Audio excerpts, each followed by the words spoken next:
வணக்கம் மக்களே, வாங்க நம்ம இன்றைக்கி என்ன செய்ய போகிறோன்னா கருவேப்பிலை தொக்கு. வாங்க கருவேப்பிலை தொக்கு எப்படி செய்யணுன்றதை பார்ப்போம். ரொம்ப ஈஸியாக சிம்பிளாகவும் இருக்கும். உங்களுக்கு ஒரு 30 நாள் வச்சு சாப்பிட்ற மாதிரி நல்ல ஒரு லைஃப் டைம் இருக்கும். இது வந்து சீக்கிரமாக கெட்டு போகாது. கருவேப்பிலை, வெந்தயம், கடுகு, மிளகாய் தூள், கொஞ்சம் வெல்லம், அது கூடவே புளி. ஸோ இது வந்து எப்படி செய்யலான்றதை நம்ம வந்து ஸ்டெப் பை ஸ்டெப்பாக முதல்ல இருந்து பார்ப்போம். இது தேவையான பொருளை வந்து முதல்ல பேஸ்ட் பண்ணிக்கலாம். முதல்ல கருவேப்பிலை எடுத்தாச்சு. நல்லா வாஷ் பண்ணி ட்ரை பண்ணிவாங்க, ஏன்னா மண் இருக்கும். அது கூடவே கொஞ்சமாக உப்பு சேர்த்துவாங்க தேவையான அளவு. வெல்லம், இது மூணும் சேர்த்து முதல்ல தனியாக அரைச்சிவாங்க. இது கூடவே புளியும் சேர்த்து அரைச்சிக்கணும். ஸோ நம்ம புளி வந்து ஆல்ரெடி வந்து ஊற வச்சுருக்கோம். பாருங்கள், புளி வந்து ஊற வச்சுருக்கோம். இது ரெண்டும் சேர்த்து அரைச்சி ஒரு நல்ல ஒரு ஃபைன் பேஸ்ட்டாக அரைச்சி வச்சுக்கலாம். வாங்க நண்பர்களே, இப்போ வந்து நல்லெண்ணெய் வந்து சூடாகிடுச்சு. இதில் வந்து காஞ்ச மிளகா 2 போட்டுப்போம். இப்போது இது கூடவே நம்ம அரைச்சி வச்ச பேஸ்ட்டை சேர்த்திப்போம்.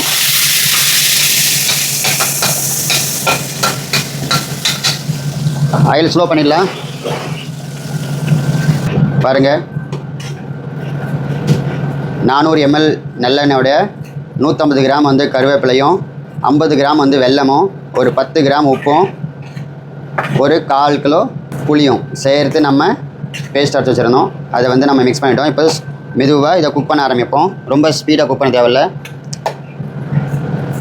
ஏன்னா நம்ம பச்சை வாசனை போகிற அளவுக்கு குக் பண்ணோம். எந்த அளவுக்கு நம்ம நல்லா குக் பண்ணுறோமோ அந்த லைஃப் வந்து ரொம்ப லாங்காக இருக்கும், ரொம்ப நாளைக்கு வரும். இந்த பச்சை வாசனை போகிற அளவுக்கு குக் பண்ணாக்கா இதை வந்து நம்ம குறைஞ்சதை ஒரு 30 நாளைக்கு இதை வச்சு சாப்பிட்லாம்.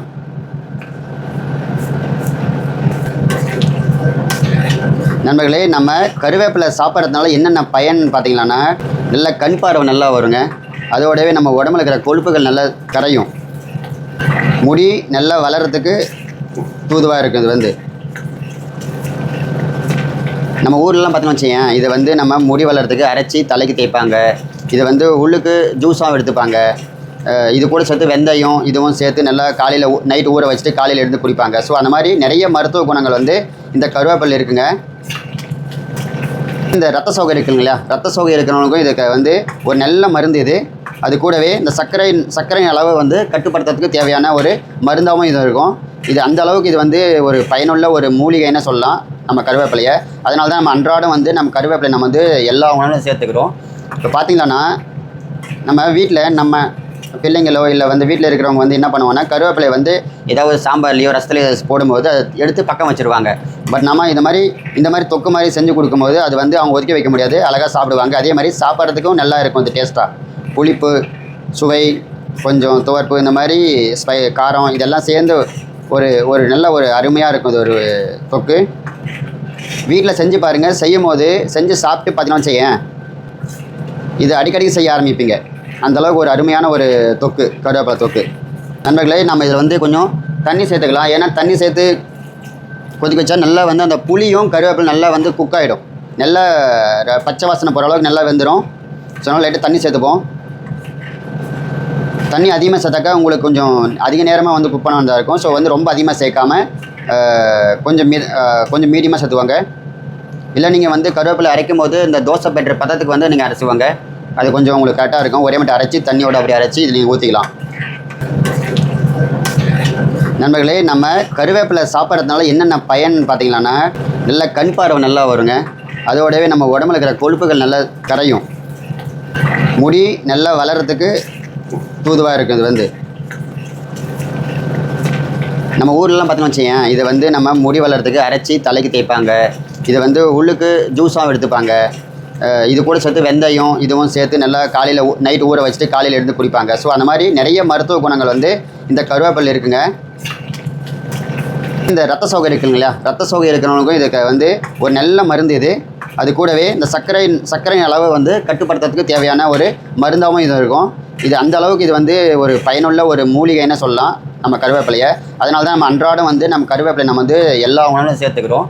இப்போ பார்த்திங்கன்னா நம்ம வீட்டில் நம்ம பிள்ளைங்களோ இல்லை வந்து வீட்டில் இருக்கிறவங்க வந்து என்ன பண்ணுவாங்கன்னா, கருவேப்பிலை வந்து ஏதாவது சாம்பார்லையோ ரசத்துலையோ போடும்போது அதை எடுத்து பக்கம் வச்சுருவாங்க. பட் நம்ம இந்த மாதிரி தொக்கு மாதிரி செஞ்சு கொடுக்கும்போது அது வந்து அவங்க ஒதுக்கி வைக்க முடியாது, அழகாக சாப்பிடுவாங்க. அதே மாதிரி சாப்பிட்றதுக்கும் நல்லா இருக்கும். இந்த டேஸ்ட்டாக புளிப்பு, சுவை, கொஞ்சம் துவர்ப்பு இந்த மாதிரி காரம் இதெல்லாம் சேர்ந்து ஒரு ஒரு நல்ல ஒரு அருமையாக இருக்கும். இது ஒரு தொக்கு வீட்டில் செஞ்சு பாருங்கள். செய்யும் போது செஞ்சு சாப்பிட்டு பார்த்தீங்கன்னா செய்யேன், இது அடிக்கடி செய்ய ஆரம்பிப்பீங்க. அந்தளவுக்கு ஒரு அருமையான ஒரு தொக்கு, கருவேப்பிலை தொக்கு. பாருங்கள், நம்ம தண்ணி ஊற்றி நல்லா கொதிக்க விட்டோம். திரும்பவும் அது டைட்டாகி ஆயில் பிரிய ஆரம்பிச்சிருச்சு பாருங்கள். அப்படின்னா நல்லா வந்து இது பச்சை வாசனை போச்சு. நீங்கள் எந்தளவுக்கு குவான்டிட்டி பண்ணுறோம் அது மாதிரி டைம் மாறும். ஒரு அரை மணி நேரமே டைம் ஆகிடும் கிட்டத்தட்ட இதுக்கு செஞ்சு இது அந்த மாதிரி தண்ணி ஆயில் பிரிய அளவுக்கு குக் பண்ணுறதுக்கு. இப்போ நம்ம கடுகும் வெந்தயமாக வந்து நல்லா ஸ்லோ ஃப்ளேமில் வறுத்து அதை பவுடர் ஆக்கி வச்சுப்போம். வாங்க இப்போ நம்ம வந்து கடுகை போட்டுடலாம். சூடு கம்மியாக இருக்கும், ரொம்ப ஹை ஃப்ளேமில் வறுக்காதீங்க. கடுகு அது கூட வெந்தயம் ரெண்டும் சேர்த்து போட்டு நல்லா ரோஸ்ட் பண்ணிக்கலாம். கடுகை விடாமல் வறுபடணும். பாருங்கள், கடுகும் அதுவும் வெந்தயமாக வறுபடுது. பாருங்கள், கடுகு வெடிய ஆரம்பிக்குது. வெந்தயமும் கலர் மாறிடுச்சு, நல்லா ப்ரௌன் கலர் ஆகிடுச்சு. வெந்தயம் கடுகும் நல்லா வந்து வெடிக்குது. இப்போ முதல்ல நம்ம அரைச்சி வச்ச அந்த கடுகும் வெந்தயம் பவுடர் வந்து போட்டுப்போம். ஆஹா, பாருங்கள், கடுகு வெந்தயம் பவுடர் போட்டோம். அது அப்படியே பார்க்குறதுக்கு சும்மா காஃபி பவுடர் மாதிரியே இருக்குது.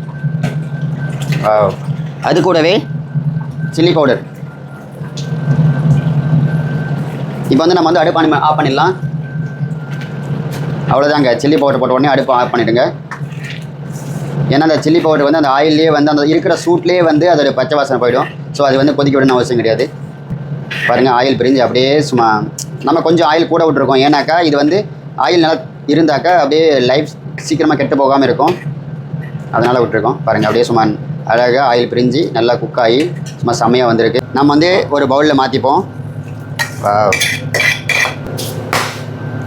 அவ்வளோ அருமையாக இருக்கும்.